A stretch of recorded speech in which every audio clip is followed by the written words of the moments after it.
నమస్కారం. అక్షరలిపికి స్వాగతం. జూలై 12 గురించి చరిత్రలో జరిగిన సంఘటనలు, జననాలు, మరణాల గురించి తెలుసుకుంటున్నాం. సంఘటనలు 1961 జూలై 12న పూణె వరదలు. కడక్, వాస్లా, ప్లాన్సెట్ ఆనకట్టలు, డ్యాంలు కారణంగా సగం పూణె నగరం మునిగిపోయింది. 1,00,000 కుటుంబాలు నిరాశ్రయులు అయ్యారు. 2,000 మందికి పైగా మరణించారు. 1979లో కిరిబతి దీవి బ్రిటన్ నుంచి స్వాతంత్రం పొందింది. ఇక జననాల గురించి తెలుసుకుందాం. క్రీస్తుపూర్వం 101-102 జూలియన్ సీజర్ జన్మించారు. 1904 ఫ్లోబో నెరుడా చిలీ దేశపు కవి, నోబెల్ బహుమతి గ్రహీత జన్మించారు. ఈయన మరణం 1973. 1906 పువ్వాడ శేషగిరిరావు తెలుగు కవి, పండితులు. వీరు కవి పాదుషా బిరుదాంకితులు. ఈయన మరణం 1981. 1930 ఇరువేంటి కృష్ణమూర్తి తెలంగాణ ప్రాంతానికి చెందిన తొలితరం కథకులలో ఒకడు. ఈయన మరణం 1991. 1933 గడ్డం గంగారెడ్డి రాజకీయ నాయకుడు, మాజీ లోక్సభ సభ్యుడు. ఈయన మరణం 2017. 1955 నందిని సిద్ధారెడ్డి సోయి అనే పత్రికకు సంపాదకత్వం వహించారు. 2001లో తెలంగాణ రచయితల వేదికకు వ్యవస్థాపక అధ్యక్షుడిగా వ్యవహరించారు. 1957 శ్రీలక్ష్మి రేబాల నటి, భరతనాట్య కళాకారిణి జన్మించారు. 1958 షీలా లోలిత కవయిత్రి, విమర్శకురాలు జన్మించారు. 1977 బ్రౌక్ లెన్నర్ అమెరికన్ మిశ్రమ రణతంత్ర యోధుడు, మాజీ వృత్తిగత ఔత్సాహిక మల్లయోధుడు జన్మించారు. 1982 ఆచంట శరత్ కమల్ టేబుల్ టెన్నిస్ ఆటగాడు. 1983 సుజిత టీవీ నటి, తెలుగు, తమిళ, మలయాళ నటి జన్మించారు. ఇక మరణాల గురించి తెలుసుకుందాం. 1808 కంది మల్లయ్య పల్లె ఈశ్వరమ్మ ఆత్మవిద్య బోధిస్తూ తపశ్చర్య కొనసాగించింది. ఈమె జననం 1703. 1923 కొమర్రాజు వెంకట లక్ష్మణరావు మొట్టమొదటి తెలుగు విజ్ఞాన సర్వస్వ నిర్మాత. ఈయన జననం 1877. 1885 జిల్లెళ్ళ మూడి అమ్మ ఆధ్యాత్మికవేత్త. ఈమె జననం 1923.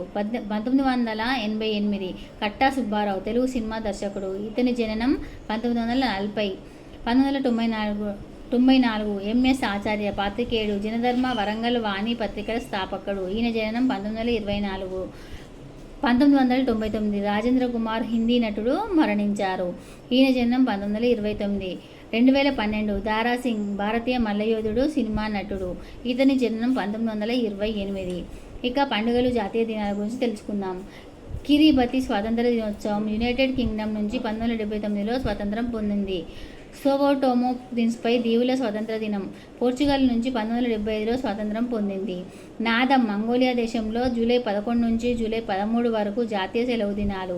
మంగోలియాలో పెద్ద పండుగ వాతావరణం ఉంటుంది. నాదం పండుగ 3 రోజులు జరుగుతుంది. ఇది 2వ రోజు. ఈ 3 రోజులు మంగోలియాలో 3 ఆటలు ఆడతారు. కుస్తీలు, గుర్రపు స్వారీ, విలువిద్య. ఇటువంటి మంగోలియన్ స్త్రీలు కూడా గుర్రపు స్వారీ, విలువిద్యలో పాల్గొంటారు. ముఖ్యమైన పండుగ మంగోలియా రాజధాని ఉలన్నాతార్ నగరంలోని జాతీయ క్రీడా మైదానం నేషనల్ స్పోర్ట్స్ స్టేడియంలో జరుగుతుంది. ఇక నాబార్డ్ స్థాపక దినోత్సవం. తెలంగాణలో 3వ విడత హత్యాహారం ప్రారంభం. జాతీయ సరళత దినోత్సవం, పేపర్ సంచుల దినోత్సవం జూలై 12న జరుపుకుంటాం. ఇక ఇందులోనే ఒకరి గురించి తెలుసుకుందాం. కొమర్రాజు వెంకట లక్ష్మణరావు గురించి తెలుసుకుందాం. కొమర్రాజు వెంకట లక్ష్మణరావు మే 18, 1877లో జన్మించారు. జూలై 12, 1923లో మరణించారు. ఈయన తెలుగులో మొట్టమొదటి విజ్ఞాన సర్వస్వ సృష్టికర్త, విజ్ఞాన చంద్రికా మండలి స్థాపకుడు. తెలుగువారికి చరిత్ర పరిశోధనలు పరిచయం చేసి ఉన్నత ప్రమాణాలతో చరిత్ర, విజ్ఞాన రచనలను తెలుగులో అందించడానికి శ్రీకారం చుట్టిన ఉత్తమ విజ్ఞానవేత్త. కేవలం 46 సంవత్సరాల ప్రాయంలో మరణించిన తన కొద్దిపాటి జీవితకాలంలో ఒక సంస్థకు సరిపడా పనిని సాకారం చేసిన సాహితీ కృషివరుడు. అంతేకాదు ఎందరో సాహితీమూర్తులకు ఆయన సహచరుడు, ప్రోత్సాహకుడు, స్ఫూర్తి ప్రదాత. అజ్ఞానాంధకారంలో నిద్రాణమైన తెలుగు జాతిని మేలుకొల్పిన మహాపురుషులలో లక్ష్మణరావు ఒకడు. 20వ శతాబ్దపు తెలుగు సాహిత్య సామాజిక వికాసానికి మహాయుగం. ఇంచుమించు ఒకే కాలంలో 4 మహానుభావులు తెలుగు భాషను, తెలుగు జాతిని ఆధునిక యుగం వైపు నడిపించారు. ఒక్క తరంలో ఇది 10 తరాలకు సరిపడా ప్రగతిని తెలుగువారికి అందించిన నవయుగ వైతాళికులు వారు. కందుకూరి వీరేశలింగం పంతులు 1848, 1919 సంఘ సంస్కర్త, మూఢాచారాలు వ్యతిరేకించిన తొలి తెలుగు నవల తొలి తెలుగు కవుల చరిత్ర, తొలి తెలుగు నాటకం, తొలి తెలుగు ఆత్మకథ ఆయనే అందించాడు. తర్వాత గురజాడ అప్పారావు 1861 1915 చిన్న కథకు వచన వ్యవహారిక నాటకానికి ప్రాణం పోసి దేశమును ప్రేమించమని మంచిని పెంచమని బోధించిన వెలుగు జాడ. గిడుగు రామమూర్తి పంతులు 1877 1923లో తెలుగు వ్రాతల్లోనే విప్లవం తెచ్చి వ్యావహారిక భాషకి సాహిత్యంలో పట్టం కట్టినవాడు. ఈయన సర్వసాధారణంగా మనం రాసే భాషకు ఆ హోదా కల్పించడానికి ఆయన పడ్డ శ్రమ అపూర్వం. ఇక లక్ష్మణరావు గురించి తెలుసుకుందాం. 1877 మే 18న కృష్ణా జిల్లా పెనుగంచిప్రోలులో లక్ష్మణరావు జన్మించాడు. ప్రముఖ రచయిత్రి బండారు అచ్చమాంబ ఆయనకు అక్క. లక్ష్మణరావు 3వ ఏటనే తండ్రి మరణించాడు. సవతి అన్న శంకర్రావు పోషణలో లక్ష్మణరావు తన ప్రాథమిక విద్యను భువనగిరిలో పూర్తి చేశారు. లక్ష్మణరావు మేనమామ బండారు మాధవరావు నాగపూర్ అప్పటి మధ్యప్రదేశ్లో భాగం, ప్రస్తుతం మహారాష్ట్రలో ఉంది. ప్రభుత్యోగి. ఆయన రెండవ భార్య అచ్చమాంబ. అందువలన లక్ష్మణరావు తన తల్లితో సహా నాగపూర్లో మేనమామ బావ వద్ద చేరాడు. అక్క బావల వద్ద నాగపూర్లో ఉంటూ మరాఠీ భాషను నేర్చుకున్నాడు. 1900 సంవత్సరంలో BA పట్టా పుచ్చుకొని తర్వాత ప్రైవేటుగా చదివి 1902లో MAలో ఉత్తీర్ణుడయ్యారు. మరాఠీ భాషలో వ్యాసాలు, పద్యాలు వ్రాశాడు. తెలుగు, మరాఠీ, ఇంగ్లీష్ మాత్రమే కాక సంస్కృతము, బెంగాలీ, ఉర్దూ, హిందీ భాషలలోనూ ఆయన ప్రావీణ్యతను సంపాదించాడు. మహారాష్ట్రలో విద్యాభ్యాసమైన తర్వాత ఆయనకు మనగాల రాజన నాయని వెంకట రంగారావు సంస్థానంలో ఉద్యోగం లభించింది. రాజా అభ్యుదయ భావాలు కలిగిన వాడు, తెలుగు భాషాభిమాని. లక్ష్మణరావు ఉద్యోగం చేస్తూనే తన సాహితీ వ్యాసంగాన్ని కొనసాగించేలా తగిన విశ్రాంతిని, ఆర్థిక సహాయాన్ని అందజేశాడు. ఆయన సఖ్యత వల్ల కొమర్రాజుకి తెలుగు భాషాభివృద్ధికి మంచి ప్రోత్సాహం లభించింది. లక్ష్మణరావు గారు మహారాష్ట్రలో ఉన్నప్పుడే అనేక మంది విద్వాంసులతో పరిచయం కలిగింది. 1899 సంవత్సరంలో బాలగంగాధర తిలక్ రామాయణంలో చెప్పబడిన పర్ణశాల మహారాష్ట్రలోని నాసికా త్రయంబకం వద్ద కలదన్న వాదనను లక్ష్మణరావు తోసిపుచ్చారు. అప్పటికే పర్ణశాల నాసికా దగ్గర కలదను వాదము ఆ కాలపు మరాఠీ పత్రికల్లో ప్రచురితం అయినను లక్ష్మణరావు దానిని తప్పు అని నిరూపించి పర్ణశాల గోదావరి సమీప ప్రాంతంలో మూలమును బట్టి నిరూపించారు. దీంతో మహారాష్ట్ర విద్యాలోకం ఆశ్చర్యచకితులైంది. ముఖ్యంగా తిలక్ గారికి లక్ష్మణరావుతో పరిచయం కలిగించినది పర్ణశాల వివాదమే. నాటి నుంచి వారిరువుకు గాఢ మైత్రి కుదిరింది. లక్ష్మణరావు తిలక్ గారికి అనునూయ అయినాడు. అప్పటికి లక్ష్మణరావు వయసు 22 సంవత్సరాలు మాత్రమే. 1901లో శ్రీకృష్ణ దేవరాయ ఆంధ్ర భాషా నిలయం, 1906లో విజ్ఞాన చంద్రికా మండలి స్థాపించడంలో కొమర్రాజు లక్ష్మణరావు ప్రముఖ పాత్ర వహించారు. తెలుగులో ఒక సంపూర్ణ విజ్ఞాన సర్వస్వంను తయారు చేసే మహత్కార్యాన్ని ప్రారంభించారు. ఈ శ్రమలో ఆయన ఆరోగ్యం బాగా దెబ్బతిన్నది. 1923 జూలై 12న 46 ఏళ్ల వయసులోనే కొమర్రాజు లక్ష్మణరావు మరణించారు. కందుకూరు వీరేశలింగం పంతులు మరణించిన ఇంటిలో అదే గదిలో లక్ష్మణరావు కూడా మరణించారు. రచన మహారాష్ట్ర దేశంలో సమాచార వివిధ విజ్ఞాన్ విస్తర్ అనే పత్రికలకు సంపాదకత్వం వహించారు. కేసరి, మహారాష్ట్ర వంటి పత్రికల్లో వ్యాసాలు రాసేవారు. ప్రాచీన మహారాష్ట్ర కవి మోరోపంత్ రచించిన భారతాన్ని పరిశోధించి సరిదిద్ది శుద్ధ ప్రతిని తయారు చేసి కర్ణ పర్వాన్ని ప్రకటించాడు. ఆయన సంపాదకత్వం వహించిన మొదటి గ్రంథం ఇది. ఆయన ఆంధ్ర భాషతో కానీ ఆంధ్ర దేశ వ్యవహారాలతో కానీ సంపర్కాన్ని కోల్పోలేదు. నాగపూర్లో ఉంటూనే తెలుగు పత్రికల్లో వ్యాసాలు రాసేవాడు. అప్పట్లో బెజవాడ క్రైస్తవ పాఠశాలలో ఉపాధ్యాయురాలైన రాయసం వెంకటశివుడు శ్రీ విద్యా వ్యాప్తి కోసం నడిపే తెలంగాణ జనాన పత్రికలో అచ్చమాంబ లక్ష్మణరావులు వ్యాసాలు రాసేవారు. శివాజీ చరిత్రము ఆయన మొదటి తెలుగు గ్రంథం. హిందూ మహాయుగము, ముస్లిం మహాయుగం వంటి వ్యాసాలు తర్వాత లక్ష్మణరాయ వ్యాసావళి పేరుతో ప్రచురితమయ్యాయి. శ్రీకృష్ణ దేవరాయ ఆంధ్ర భాషా నిలయం, కొమర్రాజు లక్ష్మణరావు, నాయని వెంకట రంగారావు, రావిచెట్టు రంగారావు, ఆదిపూడి సోమనాథరావు, మైలవరపు నరసింహశాస్త్రి వంటి వారు కలిసి హైదరాబాద్లో అప్పటి రెసిడెన్సీ బజారులో రావిచెట్టు రంగారావు స్వగృహంలో 1901 సెప్టెంబర్ 1న శ్రీకృష్ణదేవరాయ ఆంధ్ర భాషా నిలయంను స్థాపించారు. తెలంగాణ ప్రాంతంలో తెలుగు భాషా స్థితిని మెరుగుపరచడమే ఈ గ్రంథాలయ స్థాపన ముఖ్య ఉద్దేశం. తెలుగునాట అధునాతన పద్ధతిలో ప్రారంభమైన మొదటి గ్రంథాలయం ఇదే. తెలుగు భాషకు ఈ సంస్థ ద్వారా ఎంత సేవ కలిగింది. ఆదిరాజు వీరభద్రరావు వంటి మహనీయులు దీనికి కార్యదర్శులుగా పనిచేశారు. విజ్ఞాన చంద్రిక మండలి సమాజం ముందడుగు వేయాలంటే విజ్ఞానంలో అభివృద్ధిని అత్యవసరమని గుర్తించి లక్ష్మణరావు, నాయని వెంకట్రావు, గాడిచెర్ల హరిహరోత్తమరావు, అయ్యదేవర కాళేశ్వరరావు, రావిచెట్టు రంగారావు వంటి వారు 1906లో హైదరాబాద్లో విజ్ఞాన చంద్రిక గ్రంథ మండలి స్థాపించారు. అప్పటి వరకు తెలుగులో రచనలు సాహిత్యానికి అధికంగా పరిమితమై ఉండేవి. అందరికీ ఆధునిక విజ్ఞానాన్ని అందించడానికి తెలుగులో విజ్ఞాన శాస్త్రము, చరిత్ర వంటి విషయాల్లో పుస్తకాలు ప్రచురించడం వల్ల వారి లక్ష్యము. ఈ మండలి ప్రధానోద్దేశము ఇలా చెప్పబడింది. స్వరాజ్యం కొరకు ఆంధ్రదేశంలోనూ యావత్ భారతంలోనూ కూడా గాఢ వాంఛ ప్రబలియున్నది.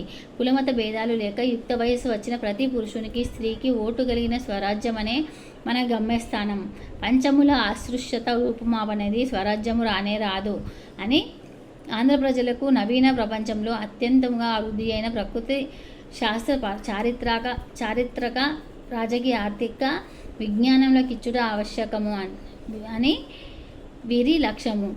విజ్ఞాన చంద్రిక గ్రంథ మండలి తెలుగుదేశానికి అందించిన మొదటి పుస్తకం గాడిచెర్ల హరిహరోత్తమరావు రచించిన అబ్రహం లింకన్. దీని ప్రచురణకు ప్రూపులు దిద్దడం నుండి తొలి పలుకు వ్రాయడం వరకు చాలా భారాన్ని లక్ష్మణరావు నిర్వహించారు. మండలి ప్రచురించిన ముఖ్య గ్రంథాలలో కొన్ని: 1907 అబ్రహం లింకన్ చరిత్ర, గాడిచెర్ల హరిహరోత్తమరావు, హిందూ మహాయుగం కొమర్రాజు వెంకట లక్ష్మణరావు, మహమ్మదీయ యుగం కొమర్రాజు వెంకట లక్ష్మణరావు, ఆంధ్రదేశ చరిత్ర చిలుకూరి వీరభద్రరావు, ఆంధ్రదేశ చరిత్ర చిలుకూరి వీరభద్రరావు, స్వీయ చరిత్రము చిలుకూరి వీరభద్రరావు. 1910లోనే ఇవన్నీ జరిగాయి. అలాగే 1917లో కూడా ఈ రచనలు వచ్చాయి. 1911లో స్వీయ చరిత్రము చిలుకూరి వీరభద్రరావు రచించారు.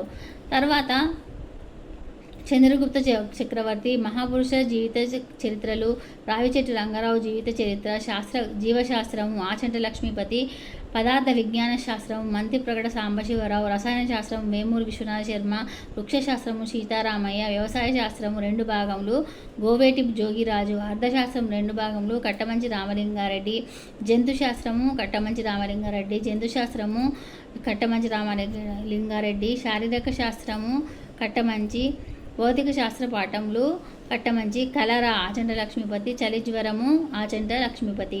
నవలలు రాణి సంయుక్త వేలాల సుబ్బారావు రచించారు. విమలాదేవి భోగరాజ నారాయణమూర్తి రచించారు. పోటీ నవలలు విజయనగర సామ్రాజ్యము దుగ్గిరాల రాఘవచంద్ర చౌదరి, రాయచూరి యుద్ధము కేతవరపు వెంకట శాస్త్రి, అస్తమయము భోగరాజు నారాయణమూర్తి, అల్లాహో అక్బర్ భోగరాజు నారాయణమూర్తి, ప్రళయ భైరవము ఏవి నరసింహ పంతులు. రాయచూరి విజయనగర సామ్రాజ్యము దుగ్గిరాల రాఘవచంద్ర చౌదరి రచించారు. లక్ష్మణరావు స్వయంగా రచించిన హిందూ మహాయుగం మహమ్మదీయ మహాయుగం రచించారు. డాక్టర్ ఆచంట లక్ష్మీపతి జీవశాస్త్రం 3000 ప్రతులు అమ్ముడు పోయాయి. కలరా, మలేరియా ఇవి 2 అనతి కాలంలో 8000 ప్రతులు అమ్ముడు అయ్యాయి.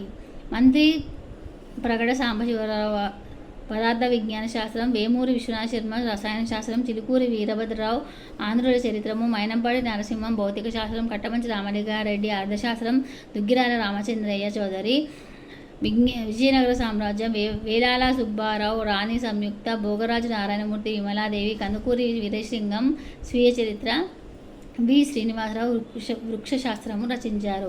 1906-1910 మధ్యకాలంలో మండలి 30 పైగా గ్రంథాలను ప్రచురించింది. గ్రంథాలన్నిటిలోనూ సంపాదకునిగా లక్ష్మణరావు హస్తం లక్ష్మణరావు హస్తం ఉందంటారు. 1908లో ఈ సంస్థను మద్రాసుకు మార్చారు. 1912లో దీనికి అనుబంధంగా విజ్ఞాన చంద్రికా పరిషత్తును స్థాపించారు. గ్రంథ పఠనాభిరుచిని పెంపొందించడం పరిషత్తు లక్ష్యం. అనేక కేంద్రాలలో సాహిత్యం, చరిత్ర, ప్రకృతి శాస్త్రం వంటి రంగాలలో పోటీలు పెట్టి విజేతలకు పతకాలు, సర్టిఫికేట్లు ఇచ్చేవారు. ఆంధ్ర పరిశోధక మండలి 1922 డిసెంబర్ 27న హైదరాబాద్లో లక్ష్మణరావు, ఆదిరాజు వీరభద్రరావు మొదలైన వారు కలిసి ఆంధ్ర పరిశోధక మండలి స్థాపించారు. చరిత్ర పరిశోధన, శాసన గ్రంథాలను ప్రకటించడం, ఆముద్రితం గ్రంథాలను ప్రకటించడం ఈ సంస్థ లక్ష్యాలు. తెలంగాణ శాసనాలు, శితాబుకాను, చరిత్ర మొదలైన గ్రంథాలను ఈ సంస్థ ప్రచురించింది. తర్వాత దీనిని లక్ష్మణరాయ పరిశోధక మండలిగా మార్చారు. ఈ సంస్థ ప్రస్తుతం నామమాత్రంగా హైదరాబాద్లోని ఆంధ్ర సారస్వత పరిషత్తు కార్యాలయంలో ఉంది. ఆంధ్ర సారస్వత పరిషత్తు 1916లో కొవ్వూరులో స్థాపించిన వారిలో లక్ష్మణరావు ఒకడు. మొదటి నుంచి యావజ్జీవ సభ్యుడిగా ఉండడమే కాకుండా కొంతకాలం దానికి కార్యదర్శిగా కూడా ఉన్నారు. ఇలా కొమర్రాజు లక్ష్మణరావు విజ్ఞాన శాస్త్రానికి చాలా సేవలు అందించి విజ్ఞాన పరిశోధనలు కూడా రాయాలని, పఠనాశక్తిని పెంపొందించాలనే ఒక లక్ష్యంగా కార్యక్రమాలు నిర్వహించారు. ఈయన స్వతంత్రోద్యమంలో పాల్గొనకపోయినా ఉద్యమానికి పలు విధాలుగా సంఘీభావం ప్రకటించాడు. ఆయన రచనలో దేశాభిమానాన్ని ప్రోత్సహించాడు. 1906లో కలకత్తా కాంగ్రెస్ మహాసభలో పాల్గొన్నాడు. 1907 కృష్ణా జిల్లా కాంగ్రెస్ మహాసభ ఆహ్వాన కార్యదర్శిగా ప్రముఖ సభకు పిలిపించారు. 1908లో ఆయన సహచరుడు గాడిచర్ల హరిసర్వోత్తమరావు అరెస్టు అవగా వారి కుటుంబాన్ని లక్ష్మణరావు ఆదుకున్నారు. లక్ష్మణరావు సంఘ సంస్కరణ కార్యక్రమాలకు తోడు నిలిచాడు. బాల్య వివాహాలకు గట్టిగా వ్యతిరేకించాడు. వితంతు వివాహం, రజస్వల అనంతరం వివాహం, భోగం మేళాల నిషేధం, అస్పృశ్యత నివారణ, సముద్రయానం, అంతఃశాఖ వివాహం వంటివి ప్రోత్సహించాడు. స్త్రీలలో విద్యాభివృద్ధికి తన సోదరు అచ్చమామతో కలిసి ప్రయత్నించాడు. రాత్రిళ్ళు హరిజనులకు విద్య నేర్పే కార్యక్రమంలో పాల్గొనేవాడు. ప్రాచుర్యం. ఈయనకు పొట్టి శ్రీరాములు తెలుగు విశ్వవిద్యాలయంలో విజ్ఞాన సర్వస్వ కేంద్రమునకు లక్ష్మణరావు పేరు పెట్టారు. విజ్ఞాన సర్వస్వాలను ప్రారంభించిన ఆయన స్మృతికి గౌరవంగా తెలుగు వికీపీడియాను సత్కరించుకునేందుకు 2014లో ఏర్పరిచిన పురస్కారానికి కొమర్రాజు లక్ష్మణరావు విశిష్ట వికీపీడియన్ పురస్కారంగా పేరు పెట్టారు. ఈ వీడియో కనుక మీకు నచ్చినట్లయితే లైక్ చేయండి, షేర్ చేయండి. అలాగే మా ఛానల్ సబ్స్క్రైబ్ చేసి